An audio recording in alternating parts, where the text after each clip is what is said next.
Why did you decide now is the time?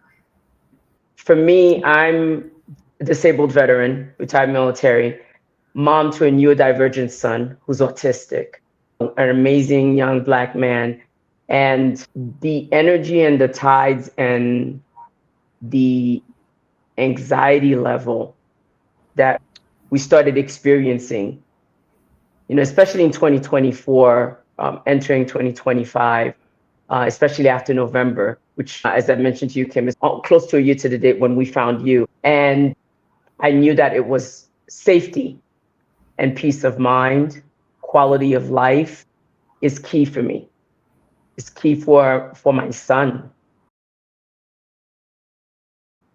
I knew that it was safety and peace of mind, quality of life is key for me. It's key for my son. And although I'm part of also a sandwich generation where I have my mom, a parent that I'm also responsible and care for, we saw the tides and we realized in order to afford my son the quality of life where he can thrive and feel safe in a welcoming environment, we needed to go. Miss Jackie with the family of 10 who also moved abroad in pretty record time.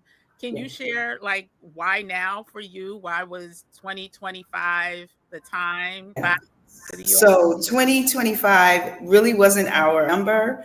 We really didn't have a timeline.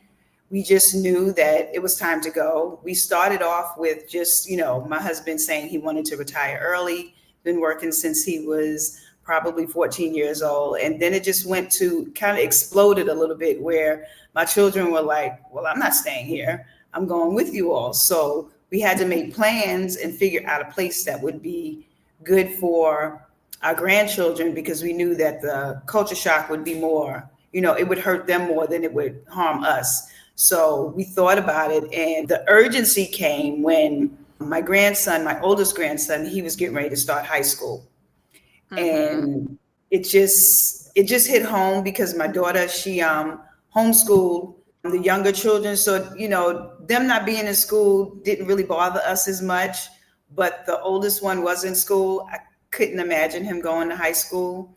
It just gets worse and worse. Elementary school, it's not as bad, but it's still bad things happening. Middle school, bad things are happening, but not as bad. But high school, it hit home that my grandson, my 14-year-old, who I call my angel, he's no longer a little boy to them anymore. He's a threat now. Yes. He's a young Black boy with locks. Well, he just cut them off, but he's a young Black boy who has locks, and they look at him as a threat. And in my family of 10, it's only three females, me, my daughter, and my granddaughter. Everybody else is Black men. And it's just getting worse and worse every single day, especially for our Black men. And it's scary. My family just has to go, and we didn't know it all. We're going to figure it out along the way, but we're here in Panama and we're figuring it out.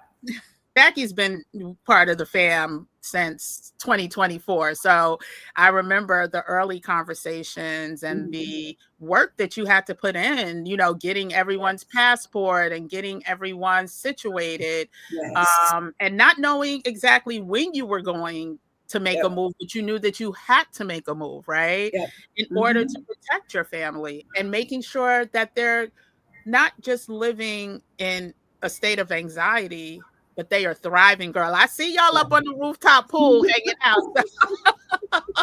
And I see the smiles. So I definitely, once again, commend you for being about that action.